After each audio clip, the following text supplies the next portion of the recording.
Payback channel. My name is Thomas Allen Munn. I'm the creator and host of the Payback channel. The purpose of the Payback channel is to help Americans who have ordinary money-making skills, that's the middle class, understand what they have at stake regarding how much America taxes, how it taxes, and who it taxes. In this episode and the next episode, I'll discuss the redistribution of wealth and income and social insurance. The redistribution of income and wealth is an inescapable fact of life that preceded and probably caused the birth of civilization. Without government and the rule of law, there is no civilization. There's only the law of the jungle, in which predators take from the prey. Under jungle law, the weak worked and accumulated property, and the strong took from the weak. Under jungle law, there's no such thing as theft, and property, no matter who worked for it, belongs to those who are strong enough to take it. But enough of the weak, tired of having their property taken by the strong, they banded together to establish government and law to protect them from theft. Without theft being a crime, punished by government, the strong are free to take from the weak whatever and whenever as they please. With the establishment of government came taxing and spending. Spending pays for what the government does, and taxing pays for what the government spends. The more government does, the more it spends, and the more government spends, the more it must tax. Government spending redistributes income and wealth because some people benefit more from what government does than others. And the government's taxing redistributes income and wealth because some people pay more in taxes than they get from the government. In the business of spending and taxing, it's not possible for the government to net out what each person gets from spending against what they pay in taxes. It's inevitable that some will get more from spending than they pay in taxes, leaving them richer in income and wealth than they would have been had there been no government with spending and taxing. Despite the imbalance, most people believe that avoiding theft by the strong is worth paying more in taxes than they like. This is the price of having government protect the weak from theft by the strong. Without government, there is no civilization, and without civilization, there's no security, and without security, there can be no progress. Supreme Court Justice Oliver Wendell Holmes has been quoted as having said, "I like to pay taxes. With them, I buy civilization." It's easy to like paying taxes if you can imagine what it would be like if there were no civilization, no government, or no rule of law. Since there's no way spending can benefit everyone equally, and no way everyone can be taxed equally, someone is always going to feel that they're getting a raw deal from government. Given that redistribution of income and wealth is an essential byproduct of taxing and spending, the challenge becomes doing it wisely and not foolishly. Easier said than done. On the spending side, social insurance, the subject of the next episode, is the primary driver of redistribution. Social insurance includes programs like Social Security, Medicare, Medicaid, the Affordable Care Act, unemployment insurance, food stamps, student aid for higher education, and similar programs. As the amount of social insurance spending increases, so too does the level of redistribution. On the taxing side, the progressivity of taxation is the primary driver of redistribution. Progressivity in taxation means that the higher a person's income is, the higher their tax rate will be. As the progressivity of taxation increases, so too does the level of redistribution. So greater amounts of social insurance and increased levels of progressivity in taxes mean greater levels of redistribution. Redistribution that promotes economic growth, social cohesion, and political stability advances America's national interest. But redistribution that simply takes market income from those who earn it and distributes it to those who make no contribution to America doesn't. Redistribution promotes economic growth if it results in a better educated and more highly educated workforce, if it maximizes the amount of after-tax income available for the consumption of goods and services, and if it ensures that ample capital exists to support the investments needed to maximize the production of goods and services. Without a highly educated and well-motivated workforce, America won't be able to compete in the global economy, and that will lead to a shrinking American economy. The goal of an economy should be to produce the maximum amount of goods and services possible on a sustainable basis. Put in non-technical terms, this means that the economy should enable the greatest possible number of Americans to achieve the highest level of prosperity possible over the long term. Achieving this goal requires that there must be a proper balance between the money available for consumption and the money available for investment. If there's too much money available for consumption and too little money available for investment, in productive assets, then there'll be a shortage in goods and services available for consumption. Conversely, if there's too much money available for investment in productive assets and too little money available for consumption, then there'll be a shortage in the money available to purchase goods and services that have been produced. Put simply, it makes no sense to have consumers with money in their pockets but no goods on the shelf to buy, or to have investors with capital to invest in new factories but no consumers who can afford their products. A shortage in either the investments necessary to produce goods and services or in the money available to produce goods and services that have been produced will retard economic growth. Progressivity in taxes that contributes to striking the right balance between investment and consumption strengthens America. Progressivity in taxes should comply with two principles. First, no taxpayer should be taxed into or near poverty. Second, no taxpayer should be taxed at a rate that unreasonably discourages them from working for the next dollar. Taxing low-income taxpayers into or near poverty both attacks social equity and threatens to tilt the investment-consumption balance against consumption. Since those with low income consume virtually all their income, taxing them reduces their consumption dollar for dollar. Taxing high-income taxpayers at a rate so high that it deprives them of a reasonable incentive to earn the next dollar slows economic growth because it both prevents successful taxpayers from contributing to the economy and threatens to tilt the investment-consumption balance against investment. If capitalists are prevented from employing their capital, fewer goods and services will be produced and available for consumption. If the benefits of economic growth are confined to those at the top, resentment can erupt among those groups that are left out. The many have-nots aren't likely to passively accept the few haves reaping all the rewards of economic growth. The resentment of low and middle-income Americans against high-income Americans threatens social cohesion and weakens America. Progressivity in taxation can increase the after-tax income of low and middle-income Americans and mitigate the harsh effects of the undue concentration of income and wealth at the top. Redistribution arising from spending and taxing primarily involves intra-generation contest between those who have high income and or great wealth against those who don't. However, there's another type of redistribution, and it arises from the government spending and not taxing. This type of redistribution, intergenerational redistribution, arises from not taxing to pay for what the government spends. Intergenerational redistribution, unlike intra-generational redistribution, robs future generations to enrich the current generation. Spending without taxing to pay for it means the current generation gets a free lunch to be paid for by future generations. Sometimes ending a recession requires a jolt of spending, which can only be financed by borrowing against the future. If a spending jolt is needed, and borrowing is the only way to finance it, then intergenerational redistribution can be excused. Apart from ending a recession, nothing justifies intergenerational redistribution. Intergenerational redistribution not only violates one of America's oldest guiding principles, no taxation without representation, but amounts to theft by the current generation from future generations. To sum up, intergenerational redistribution serves the national interest only if it contributes to economic growth, social cohesion, and/or political stability. And intergenerational redistribution serves the national interest only if it's essential to ending a recession. Redistribution never takes place in a vacuum. The kind of redistribution that's needed depends on the prevalent economic, social, and political factors of a given time. As long as most Americans have secure jobs that pay enough market income to live a middle-class standard of living, pay for their own health care, save for their own retirement, pay for their children's post-secondary education, and save for a rainy day, there's little need for redistribution. In this environment, there's not likely to be either much social unrest or political instability.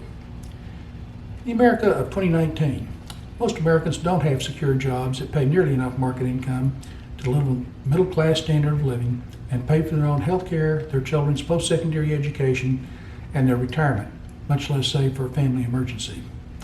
Happily, since 1980, the average lifespan of all Americans has increased from 73.7 years to 78.6 years in 2017. Unhappily, this almost 5-year increase in lifespan has financially stressed the ability of programs like Medicare and Social Security to pay for the increased spending on retirees, for their health care and retirement income. As was pointed out in the first episode, globalization and technology have both put many middle-class jobs at risk of becoming obsolete at any moment and suppressed the wages of almost all Americans with ordinary money-making skills. Over the last 2 generations, skills obtainable only with substantial post-secondary education have become critical to getting and keeping a good-paying job of the future. Economic changes that have occurred over the last 2 generations have shifted huge shares of both income and wealth from the bottom 90% to the top 1%. Over this period, median household income in inflation-adjusted dollars has stagnated at about $56,000, and 80% of all households have made and are making less than $120,000. From 1980 to 2014, the share of income of the bottom 90% fell from 66% to 53%, while the share of income of the top 1% almost doubled from 11% to 20%. Over this period, the top 1% share of income increased by 82%, while the bottom 90% share fell by 20%. From 1980 to 2014, the share of wealth of the bottom 90% fell from 36% to 28%, while the share of wealth of the top 1% rose from 23% to 37%. Over this period, the top 1% share of wealth increased by 61%, while the bottom 90% share fell by 22%. So it wasn't just that the top 1% were thriving. The bottom 90% were falling behind in sharing in America's prosperity. While both income and wealth were concentrated in the top 1%, the cost of getting the education needed to get a good paying job with a future was becoming less and less affordable to the middle class. From 1980 to 2018, the average cost of college tuition and fees more than tripled, from just over $11,000 to almost $36,000. Again, while both income and wealth were concentrated in the top 1%, the cost of health care was becoming less and less affordable to the middle class. From 1980 to 2018, the per capita annual cost of health care almost tripled, from about $3,500 to almost $11,000. 2 generations ago, Americans were told that retirement income rests on a 3-legged stool, with one leg being Social Security, the second being private pensions, and the third being personal savings. Today, 2 of those legs have collapsed, leaving only Social Security. Most businesses have ended private pensions as being too expensive and not in the interest of shareholders, and static middle-class wages have erased the possibility of personal savings. Americans with ordinary money-making skills now find themselves in a world in which their flat-wage jobs are insecure and their market wages aren't nearly enough to pay for their children's post-secondary education, their health care needs, their retirement, or to enable them to save for an emergency. With the middle class under intense and growing financial stress, and with the top 1% being richer than it's been in modern times, it's no wonder that today's America suffers from social unrest and political division. Relieving the financial stress on America's middle class and ensuring that the children of low and middle income Americans will have all the post-secondary education they need to make it in a competitive world is the best investment the top 1% can make. The continued prosperity of the top 1% depends upon a healthy and growing middle class who comprise the best educated, healthiest, and most highly motivated workforce in the world, as well as being a prosperous consumer base. Such a middle class will most likely be optimistic socially and politically stable. America is never stronger than when its middle class is economically prosperous, socially optimistic, and politically unified in terms of their believing that they're getting a fair deal. Redistribution is the most effective means by which the top 1% can invest in the middle class for the purpose of strengthening America and assuring their own continued prosperity. Increased redistribution means expanding social insurance so that all Americans will be entitled as a right to quality health care. All working Americans will be entitled as a right to a decent retirement. And all Americans will be entitled as a right to all the post-secondary education they need to realize their full potential. Increased redistribution also means making taxes more progressive so that low and middle income Americans can share in America's prosperity. Increasing the after-tax income of low and middle income Americans will both increase consumption that will grow the economy and improve the morale of millions of middle-class Americans. Expanding social insurance and increasing the progressivity of taxes will require a substantial increase in taxes on the top 1%. If anyone argues that a stiff increase in taxes on the top 1% will wreck the economy, don't believe it. Remind them that never in modern times has the top 1% been better able to pay significantly higher taxes without either harming the economy or depriving them of reasonable incentive to earn the next dollar. Over 95% of tax revenues come from taxes on income, and America is awash in personal income. In inflation-adjusted dollars, per capita income was $32,000 in 1980, but in 2018 it had grown by 68% to $54,000, a huge increase by any standard. Virtually all this increase, however, has concentrated in the top 1%. In 1980, the average income of those in the top 1% exceeded the average income of those in the bottom 90% by 15 times. But in 2014, the number of times had grown to 34, a more than doubling of the disparity. In 1980, the average wealth of those in the top 1% exceeded the average wealth of those in the bottom 90% by 58 times. But in 2014, the number of times had grown to 115, a doubling of the disparity.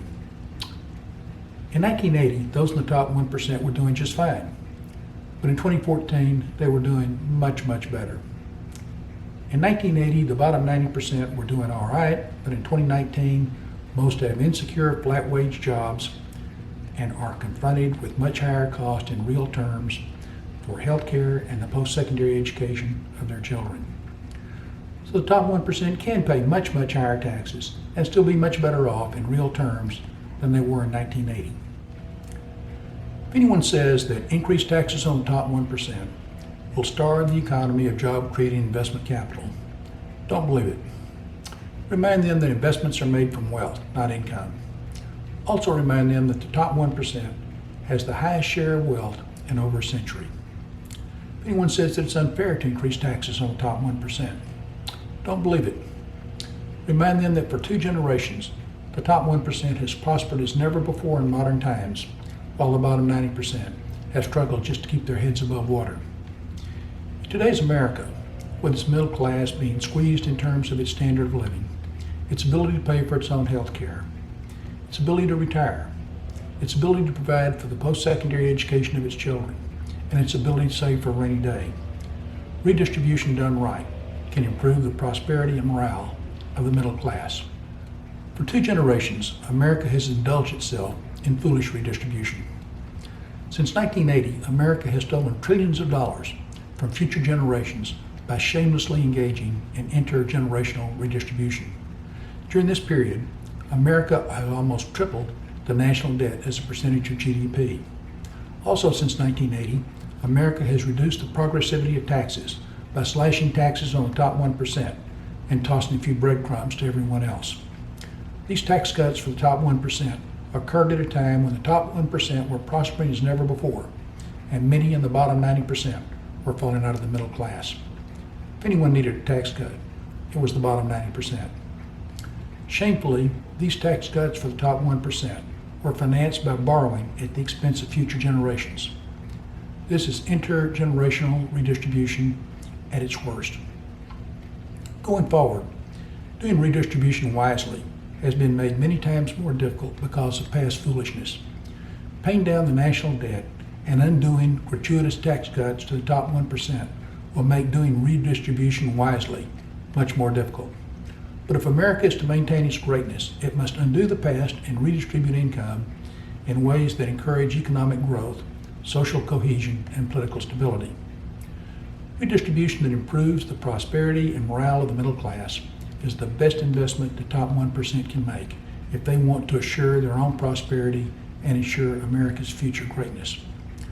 America's future as the greatest experiment in nationhood depends upon its getting redistribution right. I hope that you'll join me for the next episode discussing social insurance. If you're interested in learning more, please go to the Payback Book website and use its resources. Thanks for watching.